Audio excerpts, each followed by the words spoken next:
Brocky, keep talking about whiskey and kicks.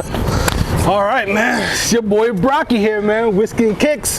This is kind of like a hybrid of some of my shows, because my free flow thing is a sip of Brocky, but usually when I have my celebrity guests, we have a bigger platform. Cam, man, what's good? What's good? What's good? Cameron Thank you for having George, me, Brocky. Yes, sir. Cameron National George. Brand Ambassador for Ardbeg Scotch Whisky. The one and only Ardbeg single malt Scotch whiskey. Yep. Man, I appreciate you, brother. I appreciate you having me. It's great to be out on a Saturday, out in the sun on the rooftop. Yeah. Perfect environment for sipping some Scotch whiskey and talking about some of my favorite sneakers as well.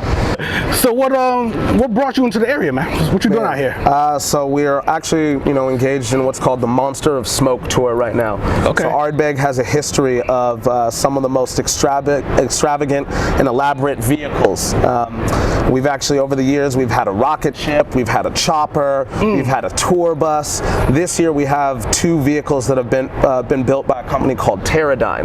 They're actually called Gurkhas. They're the largest street legal vehicles that you can drive without a commercial's driver license. Word. And there are two of them. One that is actually themed after Ardbeg Wee Beastie. The one that is actually here in the market is actually themed after Ardbeg Anno. So I will fly from city to city and kind of hang out and activate these vehicles and work in market. Wait a minute, so you guys have these physical vehicles in different markets? So there's only two of them, and they are kind of on routes up and down the east and west coast. Okay. So the Anno vehicle is out here right now in the Virginia market. Dope. So where do you have it parked right now? You did something with that yesterday? So it's actually at a store today, I believe store 210, something like that. I can't remember the exact agenda for the day. But on Thursday we had a wonderful event over at Craft House down in Fairfax. So at that event, the vehicle was there. They had a wonderful band, some great barbecue that actually featured Ardbeg Anno and the barbecue sauce as well too. So they generally turn into some pretty cool events. Tonight and today it's actually at a retail store. Okay. So I'm not going to be doing that today. Okay. I chose to come hang out with you. And I appreciate that, man. So what do we have poured right now? So right now we've got the Ardbeg 10 years old. This is the flagship. This is the most iconic whiskey from Ardbeg. Oh, this is actually the whiskey that allows us to create every other whiskey in the core range as well. Okay, so let's sip this then. I need you to explain that for me. Absolutely. First, cheers. Cheers. You'll hear me say that a few times today. That means to your health in Scots Gaelic. Man. Jeez, right? Like, the character of this whiskey, man. It's my absolute favorite whiskey in the world, especially because I believe... That's this one? Yeah, this one right here on our right. I believe that whiskeys are supposed to be able to communicate memories and senses that you've experienced or engaged with before. So for me, this whiskey acts as kind of like a teleportation device, if you will, and it takes me right back to all of the time that I've spent on Islay, hanging out at the distillery, looking out at the ocean from the distillery. Yeah. Basically, actually on a great day on Islay, you can actually see all the way to Ireland. It's about only 18 miles away. Oh, really? So there are often times where, late at night, I'll be sitting out on the dock at Ardbeg with a glass of Ardbeg 10-year, looking out over the ocean and actually see Ireland off in the distance. If I've had enough, I'll actually think, I can make that swim. No, I can't. No, I cannot. How often do you go over? Usually on a great year, I'm over there 2 or 3 times a year. But obviously the world shut down in 2020. Yeah. I'm really hoping that in October I'll be going back over to Islay. Man, I want to go over to Scotland. It is incredible. I want to go over, man. I think that's why I fell in love with Scotch whiskeys, actually, because my first international trip as a kid was actually to Scotland, to the Shetland Isles in particular. How's about that?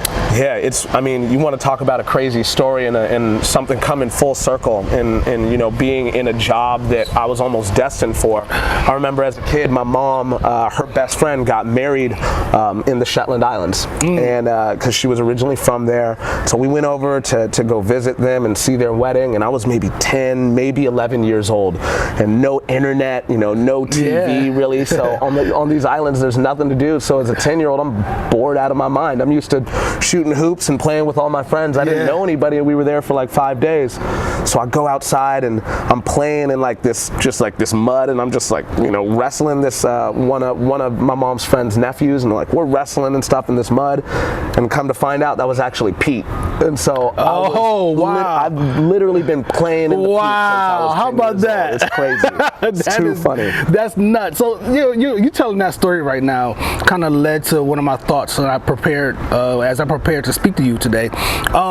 Being a brand ambassador, right? Yeah. How much does your personality feed into that? Because to an extent, you're like entertaining. Like you're entertaining. Absolutely. When you go out to talk about your whiskeys. Yeah, 100%. I mean, and being an ambassador is such an ambiguous term. Even my mom doesn't know what I do for work. Right. I'll keep it that way. I'll keep it that way. She's just like, I don't understand you, and I'm like, it's all right. You're not meant to. But really, what my job and my responsibility is to essentially win hearts and minds on behalf of Ardbeg.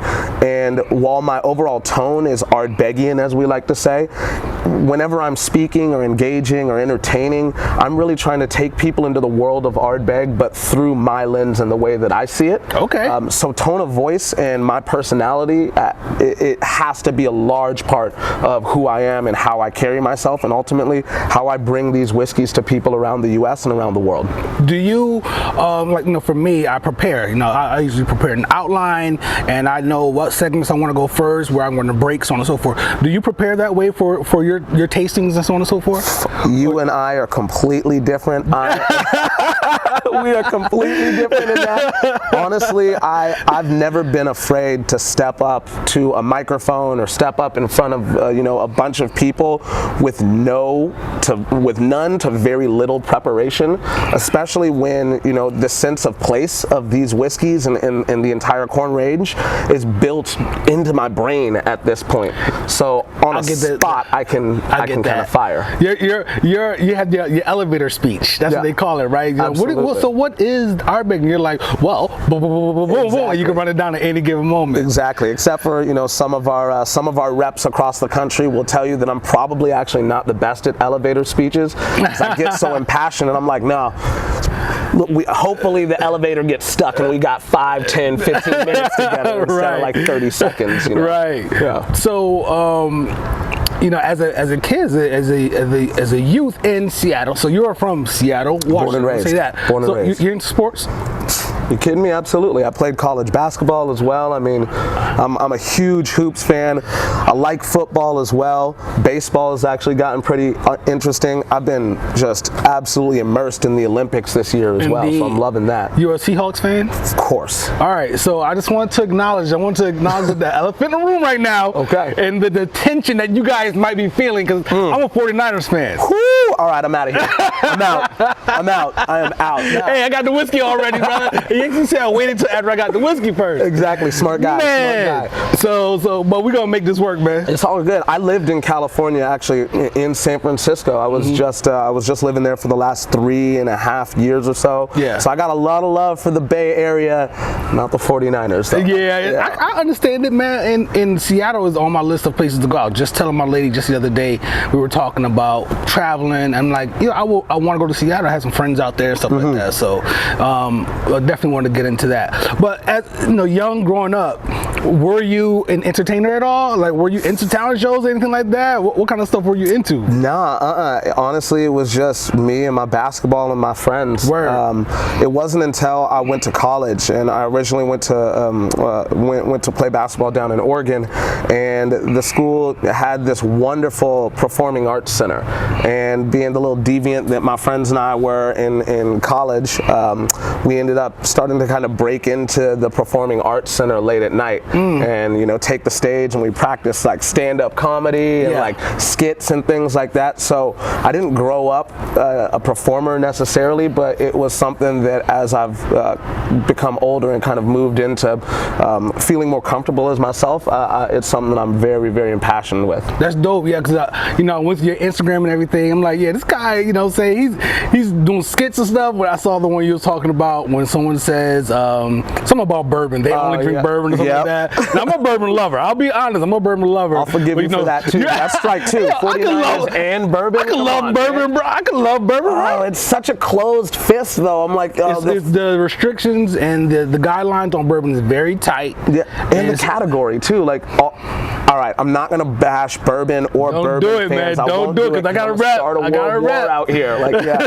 But I generally, like, when I look at the category of bourbon, it's, and I use the terminology a closed fist, because the whiskey distilleries, even though they may have different operational styles and they may claim to make vastly different styles of whiskey, really, because of the nature of being handcuffed by using, you know, virgin oak casks, 60 to 80% of a single malt's flavor comes from its oak, from the oak vessels, right. And those are second and often third fillers. So in terms of bourbon, if they're handcuffed to using virgin American oak, well then of course those whiskeys are gonna communicate lots of vanillin, lots of lignin. That's why you hear the term smooth and vanilla. You hear the science, y'all? You know? Yeah, so I'd use the term closed fist, because genuinely I don't see as much variance in bourbon as I do in the world of Scotch whiskey. I hear you. Yeah. I mean, you know, comparing one to another, I understand where you're coming from and whatnot, but you can't argue with someone's palate. True. You cannot argue with someone's palate. You prefer what you prefer.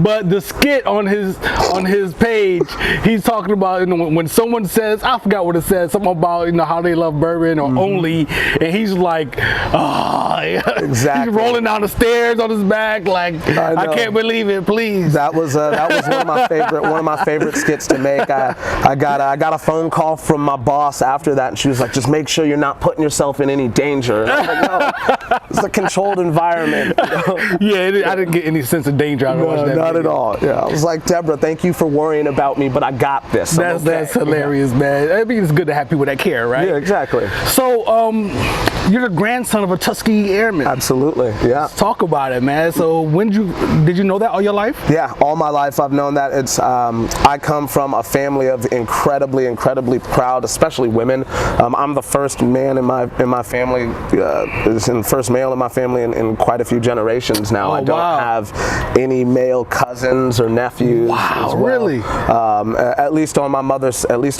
side, which is the side that is my grandfather was a Tuskegee Airman, as we discussed. So, you know, the stories of that have been told to me all my life have built a sense of pride in the people that I come from and my lineage as well. So I've grown up amongst, my grandfather being a Tuskegee Airman, my grandmother being an opera singer as well, just incredibly talented and very hardworking people. My mother is probably the most brilliant woman that I've ever met in my life. That's dope. Incredible. That's dope. I love hearing that. So opera singer, huh? Mm-hmm. Absolutely. Wow. I can't sing a lick though. I can't sing I was just about to ask you to sing something. Nah, not gonna be able to do it. So you had a sense of self early on in your life. Then I mean, you had to, with that type of cultural enrichment going on in your family and whatnot. Absolutely. I think yes and no. I mean, especially as young, black men in this country, we are challenged to find our own identity. Yeah. And it takes time, so I was definitely a troubled youth. I was a troublemaker. I've been rambunctious and kind of a little out of the box my entire life. I think that's actually kind of what makes me the perfect Ardbegian as well. Oh, okay. Yeah, for sure. So you have siblings? Yes, I do. Sister, and she is just as dynamic as my mom. That's dope. Yeah, it's incredible. I love how you speak about them. That's dope. They're like I said, they're the most brilliant people I've ever met, and in addition to that, they just outwork everybody else around them. That goes a long way, for sure. So you left Seattle. You went to Oregon, I assume, to go to college. Yes, I did. And what school did you go to? I went to two schools there. I went to UP, and I also went to Warner Pacific University as well. Oregon is dope. Yeah, Oregon's awesome. I love it. I love Oregon. So you graduated? I pulled a Kanye. I decided I was finished. Okay. Hey, listen, when I go to fill out applications for jobs, I put some college. Yeah, exactly. So, right? It's definitely something that I've been angling to get back into and finish as well. I don't like to leave a job half done. That's something that I've grown into. Now that I'm into my early 30s and no longer a young pup, I'm like, wow, there is some value to that I could see. So what pulled you away from it? I think I just wasn't necessarily the fully formed or becoming more fully formed human being that I am now. We're always, works in progress, but that work was very, very clearly nowhere close to being completed when I was 17, 18, 19. And so I didn't handle the responsibility or the weight of being a college athlete incredibly well. Even though I was very passionate about basketball, I didn't dedicate myself to the things that you have to do off of the court to be incredibly successful at the highest levels. So I thought, that's a very honest answer. I thought I was going to get the whole, I went to a party one night, someone had a bottle of scotch there. No, it didn't work like that at all. I didn't find my love of Scotch whiskey until I was maybe 23, probably. After I left college, I ended up working in a series of dive bars, and just very, very humbling. It was like after being an athlete who excelled on the court, I wasn't used to failure in that way. So I was in a fairly dark place, and I was washing dishes in this like dirty little dive bar, 3-compartment sink. But it taught me a lot about continuing to work hard, not necessarily on the court, but in the work life and in the work world as well. So that led to me ending up getting a job at a wonderful cocktail bar as a bar back, which led to me being a bartender, which led to me running that bar, which ultimately led me down the path of trying to find as many different complex spirits as I possibly could get my hands on. I love it. And thus I arrived at the one and only Ardbeg. And I'm just going to face this bottle. Oh yeah. Because I don't want to deprive y'all of that beautiful label. Yeah, my bad, y'all. No, I'm sitting here admiring it myself. So this particular bottle, you said, is basically the foundation for all of the other whiskeys. Absolutely. Explain that, please. Man, so I watched it. You had a great conversation with Dan. I absolutely love Dan from Glenmorangie. Shout out Dan, man. Shout out Dan. That's my counterpart. Go follow Glenmo Dan on Instagram. Yeah, he's dope. Sign up for his newsletter. It's incredible. I mean, he's one of the most knowledgeable ambassadors in the world as well.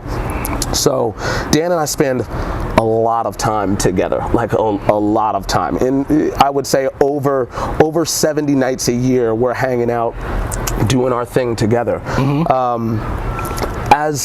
As Dan likes to say, for Glenmorangie, they are the pioneers of finishing whiskeys, right? So they take something out of ex-bourbon cask and then put it into sherry cask or port cask or even Sauterne cask for additional maturation. At Ardbeg, because of the spirit's profile, we don't finish whiskeys. We work in components that have been aged and matured separately that are then brought together. So the constant and consistent thing and kind of the thread of consistency that you'll see weaved in between all 5 of these bottles is that the heart and soul of these whiskeys is built off of scotch that has been aged in ex-bourbon cask, first, second, and third fill ex-bourbon cask for its entire maturation process. Okay. Where things start to get a little bit weird is when you start to factor in, well, we're gonna throw in a little bit of Oloroso sherry cask, whiskey that's been aged for its entire maturation in Oloroso sherry. Or here we're gonna have Oloroso Virgin American Oak, Pedro Jimenez sherry cask, Virgin American Oak, as well as some of that first, second, and third. Over here, you're going to have a little bit of, is this Oogie, Corey of Reckon. Over here, you'll have that first, second, and third fill ex-bourbon cask. Sounds a lot like Ardbeg 10 years old. That then meets some whiskey that's aged wholly in Virgin French Oak. And then over here, it's a return to that sherry cask as well. So we can't make any of these whiskeys if we don't make whiskey in the style of this one first and foremost. Okay, yeah, that is I'm looking forward to getting these different flavors from these different. I mean, I don't want to call them finishes, but you're getting some different barrels and so on and so forth and involved in the process of creating these whiskeys. It's an interesting concept to like wrap your head around from a whiskey creation standpoint, and that's why Dr. Bill is the foremost whiskey creator in the entire world.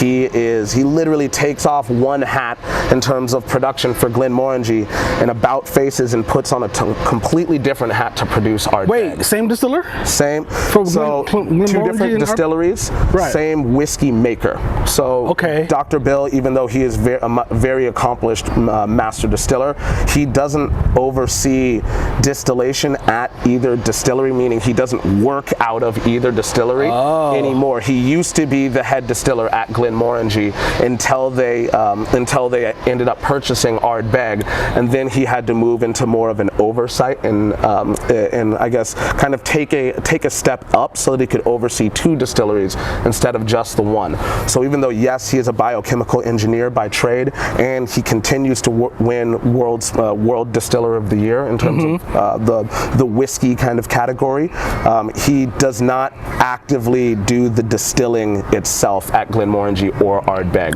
Wow. But he makes and creates whiskeys, all of these whiskeys. Wow. Okay, this gentleman is getting more and more mysterious by the minute. He is absolutely incredible. I was saying yesterday when I was at Jack Rose, actually, we were talking about Dr. Bill, and I said spending 15 minutes with Dr. Bill is like standing in a rainstorm that's also backed by a ton of wind, so it's coming in sideways, and you're trying to capture all the knowledge you can, but it's just missing your little graduated cylinder. Just so much coming at you so fast. Wow. Yeah. Okay, so I think this is a good stopping point. We'll come back and talk a little bit more about Glenmorangie, purchasing Ardbeg, and so on and so forth. I have questions about that. Let's do it. And of course, sip some more whiskey. Absolutely. I'm a whiskey here. I'm a whiskey finisher too. Yeah. Speaking of such, Slanjava. There you go. I'm gonna learn that term. All right, we're back. We are back. So what are we gonna sip next? I think let's go to Wee Beastie, a 5-year-old. It'll be the only other age statemented whiskey that we'll have today. Obviously, Ardbeg 10 years implies that the youngest whiskey in that bottle is going to be 10 years old. Yep. Ardbeg Wee Beastie, an age statemented 5-year-old, and also the 2-time best whiskey in the world under 10 years old as well. So I think that's a great whiskey to move into. Let's do it. Let's do it. I'll pour you a little dram here. Thank you, sir. Of course. That's good. There we go. Now this is my, I had this, I'm not turning whiskey down. I had this at the tasting where I met you at Jack Rose, and this is the first Ardbeg I had ever had. Oh, awesome. Yeah. So I think this was the first one that we had in the tasting. So I was very excited about it, and I love this very much. So cheers, Slanjava.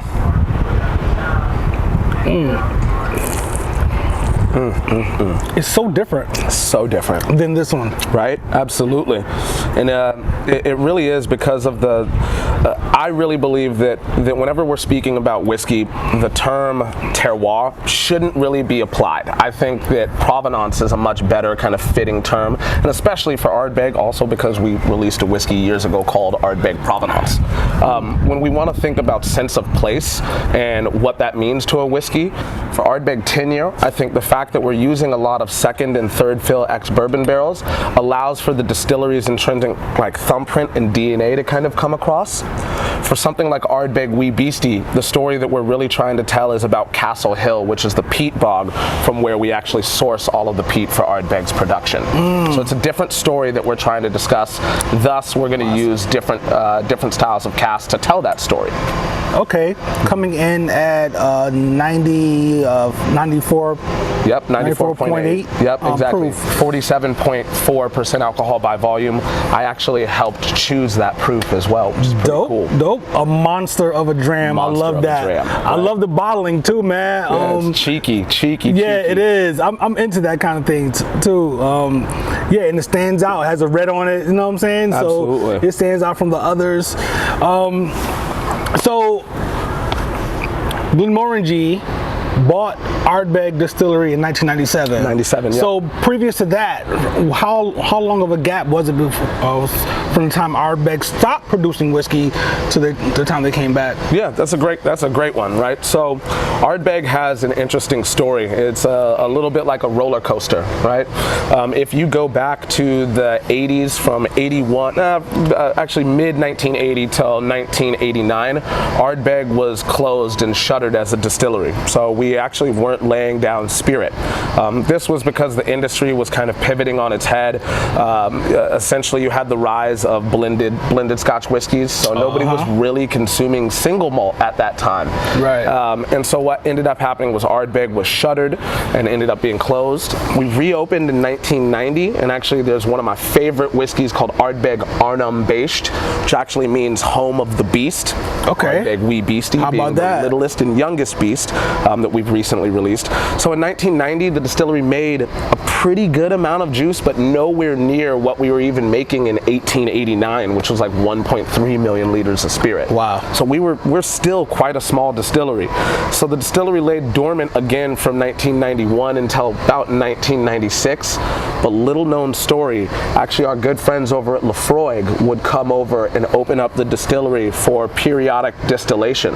So it's not uncommon to see whiskeys that are 20 plus years old that are, I say not uncommon, they're actually quite rare because they really shouldn't exist, but it's actually distillate that the team from Lefroy kind of laid down at Ardbeg to make sure the distillery didn't fall into total disrepair. Oh, basically. wow. That's pretty dope. And that just shows the nature of the relationship on Isla. There's that's only a beautiful 3,000 thing. people, so you take care of your next door neighbor on your left hand and your right hand side as well, and it's one of the most beautiful things I think I've ever seen. So at some point someone said, hey, it's time for this to happen, and I'm assuming it'll be did they start aging? Did they start producing whiskey and aging whiskey prior to 1997, or they opened in 1997 and then started, filling barrels up? Yeah, so the team from Glenmorangie, or the family from Glenmorangie that ended up purchasing Ardbeg, then we reopened the distillery in 1997, but as with any distillery that has been laying semi-dormant for quite some time, and especially under new ownership, they needed to understand how the distillery would work. So some of those whiskeys that were laid down in like late 97, early 98 are a little bit more experimental, and we didn't really have the distillery's like style dialed in until 1999 or 2000. Really when you saw the distillery's output start to go back up to where it had been in 1889. Wow. Yeah. And then so around that time is when you guys started, producing bottles and getting that stuff out there. Yeah, obviously there were whiskeys coming out from the distillery in the late 90s, but that was actually significantly older stock that dated back to the 70s. Oh, wow. Which is super cool. So, some of those early releases were really, really old stock from Ardbeg's illustrious past. They had been sitting in barrels, or they had been sitting in bottles? Sitting in barrel. Wow. Yeah, pretty cool. And now you look at a lot of those things and they are just unicorns is the best way to describe them. Have you ever had a chance to get your hands on some of that? Absolutely. I've had a couple of pretty old things. I'm not going to do too much bragging. I'll dust the shoulders off, definitely, for sure. I've had some pretty cool things from Ardbeg's from the 60s and 70s, which is awesome. That is crazy. Totally different style, to be honest with you, though, because after sitting in cask for so long, you start to lose a lot of the hydroaromatic compound that is responsible for communicating smoke to our palates is called phenol, right? So you lose a lot of these phenols after extended amounts of maturation.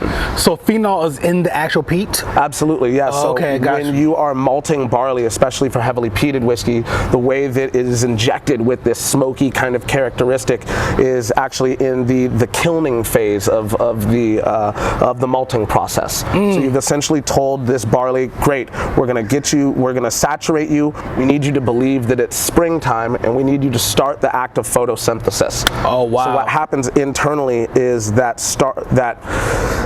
green or unmalted barley starts to think, all right, great, I need to now convert via enzymes, convert this starch into sugar so that I can use it to grow a plant.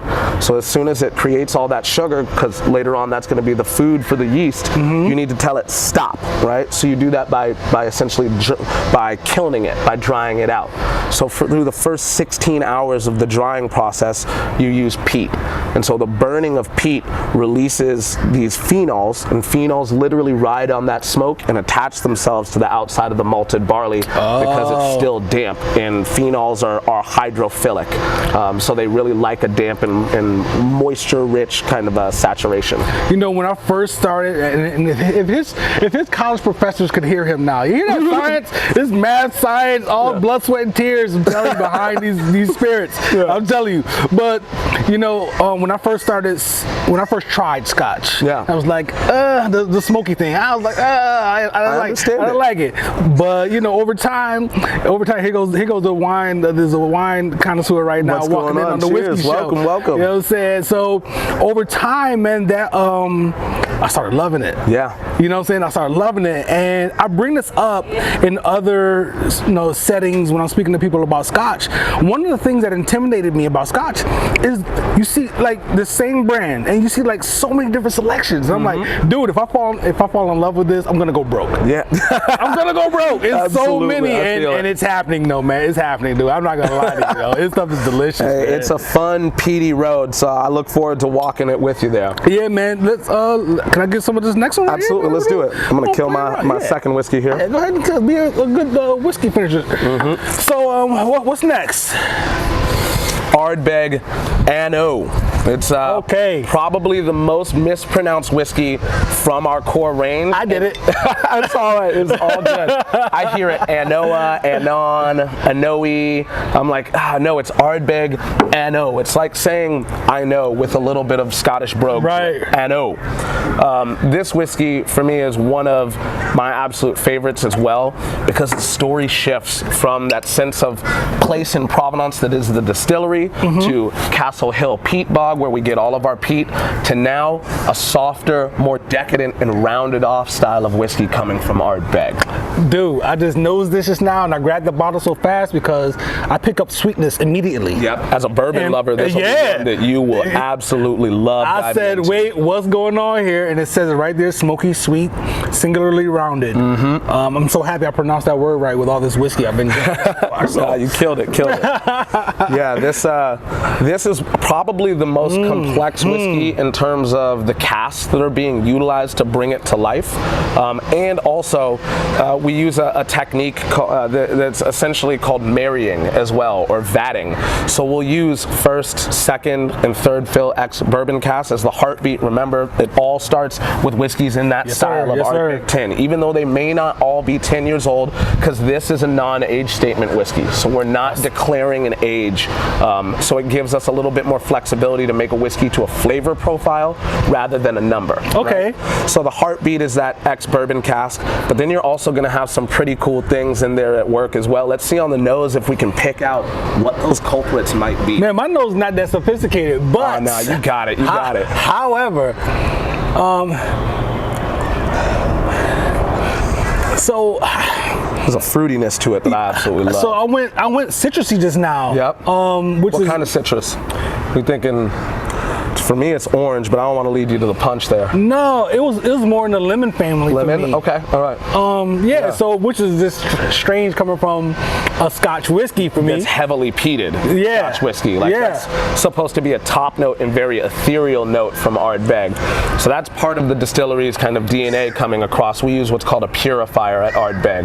Whereas Glenmorangie has the tallest stills in all of Scotland, we've got this purifier that allows us to replicate some of the reflux that they get naturally. Okay. Right? So essentially that's a phase change from the gaseous state back into a liquid state. When you're thinking about distillation, the idea is to turn a liquid into a gas and back into a liquid again. Right? You're essentially rectifying it. So by having a purifier, what's happening is that this purifier is grabbing some of the heavier and fattier compounds and throwing them back down into the still again to have to be redistilled. So that's what gives Ardbeg, especially in 10-year-old, you get to see it, a very like black pepper, lemon, and lime kind of note there. Yeah. Juxtaposes what you think a heavily peated whiskey should be, you know? Beautiful, man. Yeah, it's delicious. Jeez, all right, let's go. Let's do it. I love this whiskey. Wow. Absolutely love it. Wow, that's nice, man. So the second cask and the third cask that are being used are Pedro Jimenez sherry cask, as well as virgin American oak. That's why I thought you as a bourbon fan, because of the added texture and the creaminess of that whiskey, that comes solely from those virgin American oak casks. Man, it's amazing how you can just pick those things up from these different casks and come up with a bottle like this, and someone says, you know what, boom, this is it. This is ready to go. Absolutely. Well, and they were right. even after we take those different casks, that whiskey's still not ready to go, because we put it together and we marry them for 3 to 6 months in these oak vats. Well, yes, that makes sense. Yeah, that makes complete sense. That's the only whiskey that we do that to. It's the only one in the entire process that we do that to, or in the entire line that we do that to. And the net goal there isn't to add more flavor, it's to allow what's called esterification, another one of those super technical terms. And it's allowing it to oxidize and allowing those ingredients to just kind of hang out and mellow a little bit more together, right? How many offerings do you guys have? So there are 5 whiskeys in the core range, but in addition to that, there's a 19-year-old that comes out as a one-off yearly release. So it's a recurring yearly release. And then we also have just introduced a 25-year-old as well. Jeez. So there are technically 5 whiskeys and Ardbegs. You will see these every year. The 19 and the 25 are just incredibly rare and a little bit more difficult to get your hands on. All right, so for me, I typically stop enjoying whiskeys that are older than about maybe 18, 19 years old, because it tastes like I'm drinking a tree, right? However, I think with Scotch, I haven't tried a Scotch that old, and I think with Scotch, the peatiness would, well, maybe the fact that I like the peatiness now would help with that. Absolutely, yeah. Because at first I didn't like that. Like some of the like the Van Winkles and stuff. You get all the 23 and all. I didn't like that stuff. You know. Yeah, I agree. So the peatiness or whatever, I think I'm gonna go back and I'll be interested in trying to get my hands on some of that. Whether it's just a 1 ounce pour. Yep. Because we already know what that's gonna be out there on the market. Get my hands on an Ardbeg that old. So I'll be interested in trying that. You know, I'd say to that as well, like, again, it's back to our conversation about bourbon, which again I love. I'm a huge fan of our good friends over at Wild Turkey, huge fan of Old Forester. I can drink Woodford Reserve like it's water. For sure. I mean, I do enjoy bourbon whiskey, but it is a spirit that's handcuffed to using virgin oak casks. Period. Right? Period. So those casks have 100% of extractable flavors, tannins, and then oak lactones and lignin still as well. So at a certain point, bourbons, like you said, start to taste like a tree. But for single malt Scotch whiskey, we're oftentimes using casks that have been utilized for bourbon and then maybe have held Ardbeg once and are on their second fill, right? So the extractable flavors, tannins, and oak lactones and lignins are considerably less. So over time, what you'll see is that it's a more gentle maturation that ramps up as it starts to get a little bit older. You start to see more of that oak influence coming into perspective and less of the volume from the distillery's characteristic as it starts to mature out. Indeed. Yeah, you're exchanging one thing for the other. Yeah. And you said something earlier that I want to acknowledge and for people to understand is that you asked me what citrus was I getting, right? Yeah. And you said, I don't want to lead you. Yeah. You can be led to pick up things in spirits that it's a mental thing. It's a physical thing and it's a mental thing as well. I haven't heard anyone talk about that, but I have experienced it myself. When someone says, I'm getting cinnamon, I'm like, I'm getting cinnamon. Exactly. Now everybody in the room is getting cinnamon. Everyone's getting cinnamon now. So, and it's not necessarily saying that you're not getting it. Yeah. Because if you are, then you are. If your brain is telling you that you're picking up cinnamon, then guess what? You're picking up cinnamon. Yep. Absolutely. That's the reality of it. So don't feel bad out there, guys. If you saying follow the lead of people who have more sophisticated palates than you, and you'll learn over time. Then, when you're not in a company of people, you sip something and you say, I'm picking up that cinnamon. You know what I'm saying? It's kind of like training your palate. Yeah, and you absolutely killed it right there. So training your palate, one of the best things I ever did for my palate was actually start to cook around my house as well.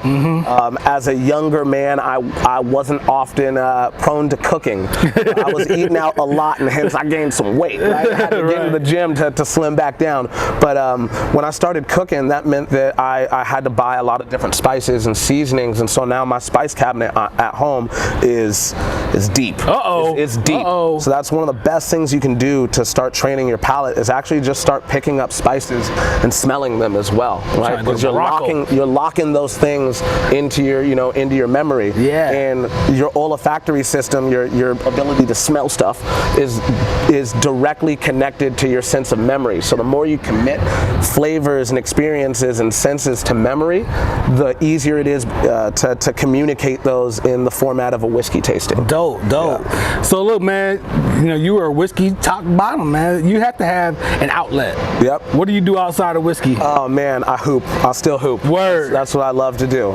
Anybody in the whiskey industry, I'm going to tell you, you can't guard me. You cannot guard me. There's nobody in the whiskey industry or in the bar industry, I'm going to say it right now, that can guard me one-on-one. I'll take any challengers. Anybody want to play to 11? I got you. I got you. I'm Kobe off the left bank. Forget about it. Forget about it. It's over. It's over. Finish with the right hand, the left hand. Oh, for sure. My turnaround game is nice. Big guard over here. Word. Guard over here. Yeah. That's dope, man. So yeah, you hoop on a regular basis. On the regular. It's actually been tough now that I'm back to traveling and whatnot. Shout out my boy Sean Jones. When you watch this, I know you will. Always a great supporter of mine. But we put together a little men's league, or he put together a men's league, and he was like, I need you on my team. And I was like, bet.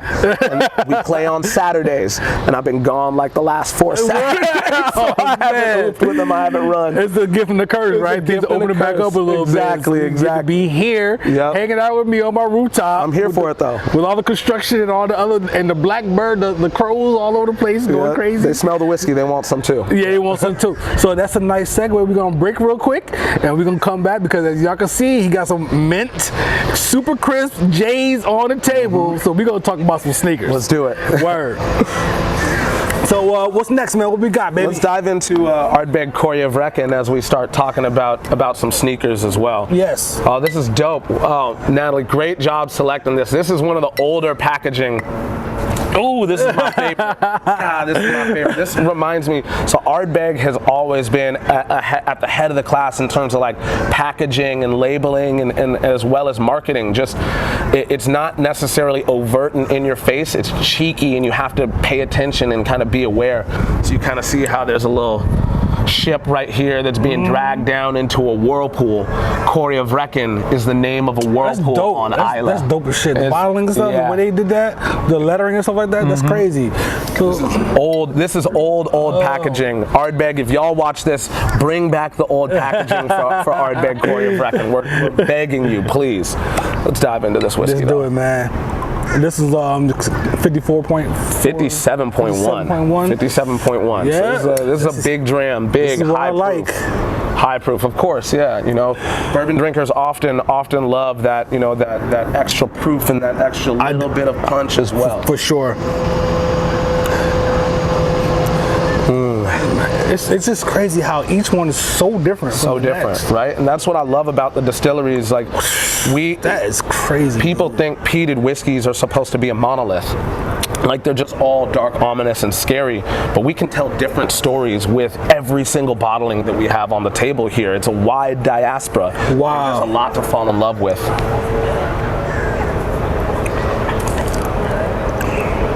Oh, man.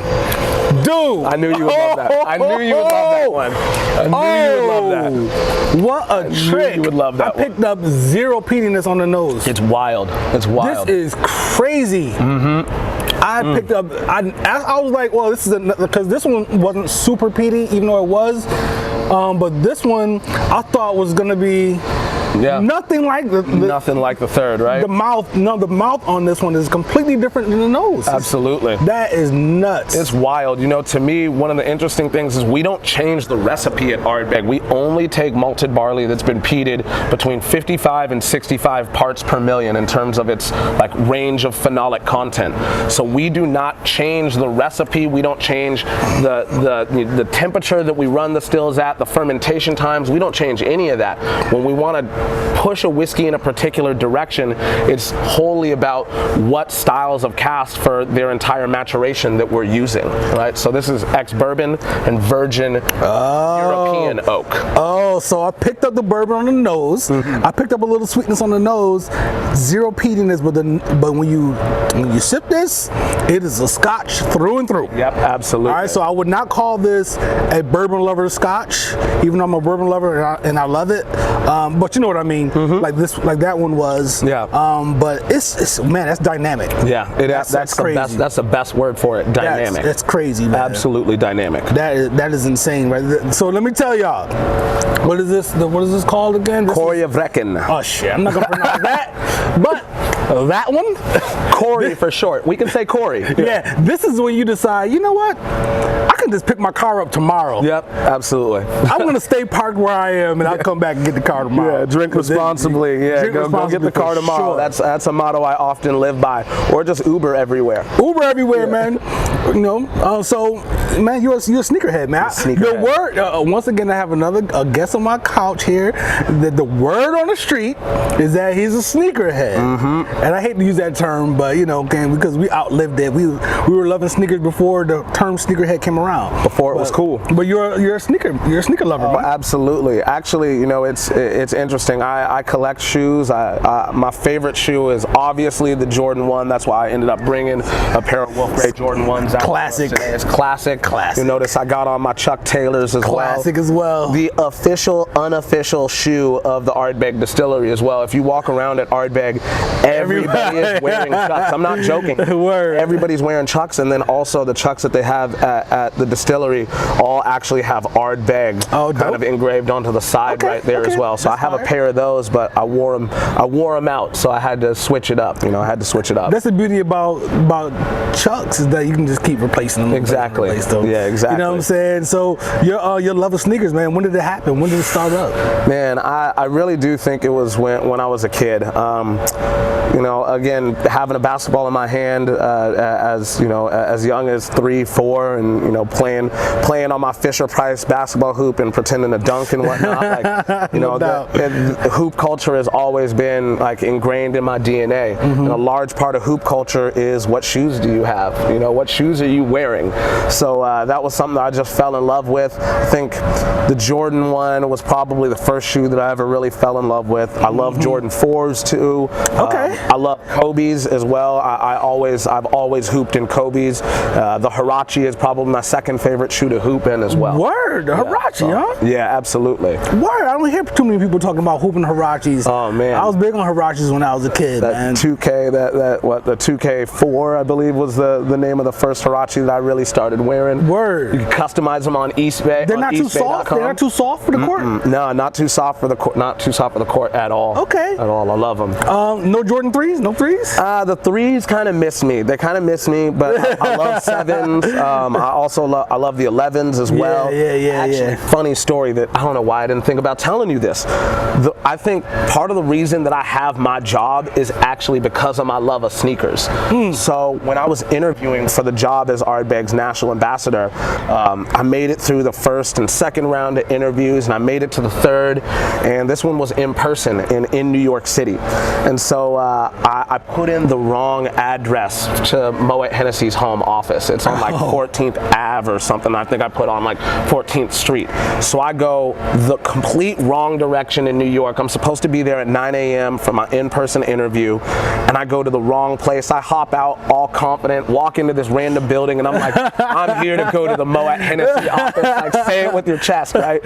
And the guy who's working security is like, are you sure you're in the right place? Word. I look it up and I immediately call the brand manager, Derek, at the time, and I'm like, Derek, I went to the wrong place. I'm sorry, man. And so he's like, just get here. I put it into Uber and I Uber out, and I end up being an hour late to this interview. A full hour late to this interview.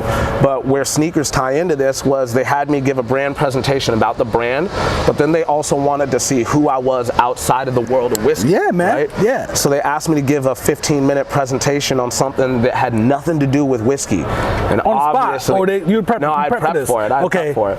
And so I gave a presentation that I titled "It's Gotta Be the Shoes." Word. It was about Jordan brand and how it transcended the category of sneakers or of basketball to become something that is iconic in culture, in pop culture, right? And that's the exact same thing that Ardbeg tries to do. So I was up here with it. That's dope. I was up here with it. Good choice. Yeah. Good choice. They loved it, didn't they? They loved it. And the brand manager was also a sneakerhead. Shout out Derek Rudiger as well. So I knew my audience and I knew my content. Whiskey and cakes, baby. Exactly. This marriage, I'm telling you, it works. They go together. Yeah, man. So how many joints you got? How many pairs of sneakers you got? Oh man, I'm upwards of 50 now. Okay, yeah. Upwards of 50. You're like me. Yeah. People think that I have hundreds. No. I probably have about 60 something, and they rotate out. Like if I don't wear my sneakers, I donate them because somebody else could use them. You know what I mean? 100%. But do you? And you got a Converse here. You got the Nike. Do you stay in the Nike family heavy? I'm Nike family heavy. I see you with your boosts on. I had to ask. I had to ask. I love them. The comfort I'm Nike heavy. I have Nike down. It's one of my. That's honestly like even the React series. I was just gonna ask. You know. Yeah. You see, because when you bring up Boost and you're gonna go Nike, you gotta go React. Yep, you gotta go React. It's a good shoe. It's good, man. I wore those actually on the plane out here, and I almost brought them out today. But the React over breaks. I got mine. I just asked her, should I wear my over breaks or should I wear these? I almost did it. We would have been out here with the same shoe. Which one you got? Which one? You got with the rose on the side. Exactly, with the rose on the side. I got the same joints downstairs. Exactly. Man. Yeah, I almost wore them over here, and I was like, all right, let me throw on the Chucks because there is that story of the Chuck is invented in like 1917, and went through its first rebrand in like 1922. So it's an iconic shoe. It's about to turn, the current iteration is about to turn 100 years old next year. So I had to throw them on again. That's dope, son. I mean, we all out here, loving whiskey, loving sneakers. You know what I'm saying? You'd be amazed how many people are actually into sneakers like that. Yeah, exactly. You know what I'm saying? You have no idea. It's a cool cultural tie-in as well. When you think about it, whiskey, we love whiskey for the unique one-off drops that we see. Sneaker culture is all about the drops as well. So yes, some synergies there. All right, so you took me there. So yes, and there's some parallels, like you said, with the whole sneaker culture and whiskey culture, and that's the hype. Yep, there's hype. Lots of hype. In whiskey, there's hype in sneakers, dude. And when something drops, you will not get that whiskey, just like you will not get that sneaker. Yep, absolutely. I know. I know. Trust me, my DMs are littered with Ardbegians from around the world. They're like, I can't get this whiskey. I couldn't get Scorch. I couldn't get 25 year. And I'm like, you got to be faster on the keyboard. Now, at least with whiskey, you do have an opportunity to go to a store and get in line to get them. And it's like that to an extent for sneakers too, for some releases. But just take the Travis Scotts that just came out. They said two users. I just posted this to my story today. 2 users one had 25,000 bots, the other had 35,000, and they snatched up all the sneakers before anybody can get them. That's crazy. The bot life has been interesting. I definitely toyed around with getting into the space as well. But I've got some pretty good friends, back up in Seattle. Recess is the store that I commonly frequent to get a lot of my kicks. My boy Nan usually keeps me pretty plugged, so I haven't had to necessarily resort to bots. And to me, it just makes it a little bit kind of unfair. It does, man. It makes it a little unfair. It's crazy. Have you been to Major out here? No, I haven't been out there. you need to go, brother. Okay. All right. Yeah, the owner, my man Ducky, he's from the Bay. Yeah. From Seattle. Oh, Well, okay. not Seattle. He's from the Bay. Yeah. And whatnot. But he's from out there and whatnot. And the sneaker culture, his boutique, he's the first sneaker boutique in the DC area. It's a place you want to visit, man. Definitely. For sure. If you come out here, maybe next time, if not this time, you know what I'm saying? You'll love it. Man, I overpacked then. I should have left some space to pick up a pair of sneaks out here. I'm telling you, man. Yeah, you gotta go for the major, man. So let's go ahead and get this last one before we run out of time. And then you got a mystery bottle over there that I guess we'll try that off camera. Exactly. I mean, we can try this. This is a past release from about like 10 years ago or so. Okay. That Dr. Bill, I did not steal this from your desk. I did not steal that bottle from your desk, Dr. Bill. Word. Let's go. Of course. This is one of my absolute favorites as well, Ardbeg Ugadal. Ugadal. This is World Whiskey of the Year actually this year for 2021. One of our most iconic whiskeys. We released this in 2008 for the very first time, and it's become a staple of the Ardbeg distillery as well. Ex-bourbon that then meets Oloroso sherry cask that have not been used for Ardbeg or single malt production. Beautiful. So they are first fill. I love Oloroso sherry cask finished whiskey. And you're gonna love the proof of this too, 54.2. Okay. So we coming in at 108. Yeah, 108 proof. 108.4. Yep. 0.4. So, all right. So straight up front, right? This one has a lot of body. Yeah, a lot of texture for A sure. lot of texture. Just the immediate response from the sip. Yeah, man, that's nice. And the color of that whiskey. I don't know if you saw me look at it a little bit just now. I just saw that. It's different. Like these are like much more lighter. When you look at them and whatnot, and that you see how dark that one is. Absolutely. So, and this is the same way. Interesting. We don't use any E150A, which is the caramel coloring that you can. We already know. You Come can on. legally use that, right? We don't use that. You can use that in Scotch? In Scotch whiskey, yeah, it's legal. Oh, wow. It is absolutely legal. But we don't use them at Ardbeg. We don't chill filter, and we don't add any E150A for color adjustment. All of the colors are 100% occurring naturally as a result of the relationship of spirit and cask, right? So that's the way that we like it. The Oloroso sherry casks are gonna really kind of, lift up the color in this whiskey as well. And I'll also say there's some significantly older stock going into this.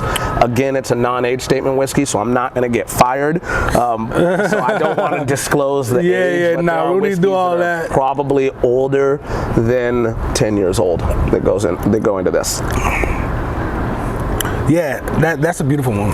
I mean, I haven't tasted any of these whiskeys that I haven't completely enjoyed. You already know how I felt about this puppy right here. This one right here is that 10-year-old. That 10-year-old, it gets me every time. That's why that's my daily drinking whiskey, and honestly my favorite whiskey that we produce, because I understand the importance for every other whiskey in the line. You have to start with that one, right? This one right here, how do you pronounce that again? Corey of Reckon. Yeah, okay, I'll leave that up to you, brother. I'm not trying that. Being that this took me on a ride, it took me on a ride. Yep. I had to say, man, this one right here really stood out. It really tricked me. Thought I was gonna get one thing, and I got a completely different thing. Absolutely, it kind of swirls you around for sure. That one, and what a lineup! Yeah, the Corey of Reckon is a whirlpool, like I was saying. So that is basically a whirlpool on your palate. That's what I love about Corey. Yeah, between your nose to your palate on this one, on that one right here, it's gonna take you for a ride. It's a roller coaster ride right there. And it's also won World Whiskey of the Year a few times as well. And also Ardbeg just won World Whiskey Distillery of the Year as well, for the 4th time as well.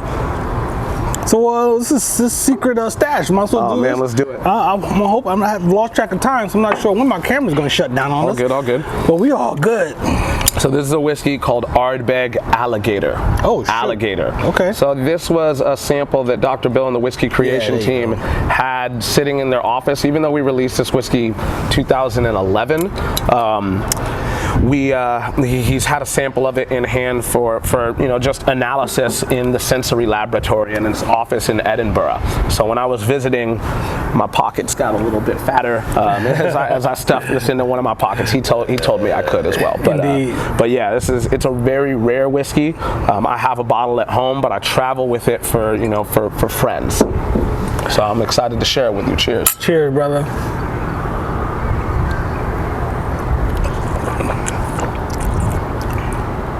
Oh man. Yeah. Heavily charred, level 5 char, ex-bourbon casks. So the most heavily charred casks that you can use. Some people call them level 4 or level 5, depending on which cooperage you're talking about. We work with Brown Forman cooperage, so they were the ones who heavily charred the inside of these casks, giving it more surface area, which allows us to really create some of that crackling black pepper and a lot of that vanilla as well that you're tasting. The crackling the pepper, for sure. Like you saw my, I don't know if you guys saw my face. This one has some attitude with it. Yeah, oh, it does. Absolutely. It's got a bite. It's alligator. This one has some attitude with it. I like that. So I like that a lot. When we were at that tasting, we tasted Ardbeg Scorch together as well. I cannot confirm or deny that maybe those same casks theoretically may have been used for Ardbeg Scorch as well, making them second fill ex-bourbon casks that are heavily charred. I can't confirm or deny that. I cannot say that on camera. As they say in the hip-hop world, allegedly. Allegedly. Yeah. Right? Yeah, so Scorch and alligator are actually very closely related. Dope, man. That's delicious, man. I appreciate that little bit of a, you know what I'm saying, that tiny, there's like maybe 1/8 of an ounce right there. I'll take it. That's all you need. Go online and look up what those bottles are going for. It's like the resale market on sneakers and on whiskey is crazy right now. So alligator is an expensive little dram to try to get your hands on right now. I have one more question. Let me ask you if you ever thought about this. Have you ever thought about what you want your legacy to be? Yeah, absolutely. I think about it all the time, especially coming from the family of women that I come from. I think it's all about opening up the doors. Right now, I am the only dedicated single malt Scotch whiskey ambassador that happens to be a black man. In single malt Scotch whiskey ambassador that happens to be a black man in the world, not just in the United States, right? So I would like my legacy to look like I have uplifted people that look like us and opened the doors for the category to be much more inclusive, and genuinely tell the stories and relate to people who have historically been written out of the history books of Scotch whiskeys and spirits from around the world, lifting as they pull, as they say. Yes, indeed. I love it. I love it, man. And for people to find you, man, how can they find you? Get in contact with please, you? Go ahead and follow me on Ardbeg Cam. Reach out to me via email as well, Cameron.George@ArdbegUSA. And if you happen to get one of my business cards, that's my direct phone number. I'm not going to put it out here on the internet. I'll tell you, I'm not going to do that on the interwebs. But yeah, follow me at Ardbeg Cam, and I appreciate your follow, and hopefully you enjoy jumping into Ardbeg through my lens. Dude, I appreciate you, man. I'm glad you made it out. This was fantastic. I had 2 Ardbeg tastings in 3 weeks or so. I think it was something like that. This is not too bad. I'm in the DMV area a lot now. Might as well move out here. Who knows? We'll man. Happens. Next time you come out, man, we'll link up and go check out some sneakers over at Major, and then sit down and have a dram after that. I really appreciate you having me on, and you do great work. Thank you. Appreciate it, brother. Appreciate it. Yes, sir. We out, man. It's Whiskey and Kicks. Your boy Brocky. I'm whiskey-fied right now. I have nothing left. Talk to y'all later, man. Love it. That's great. Good stuff, man. Brocky, keep talking about whiskey and kicks.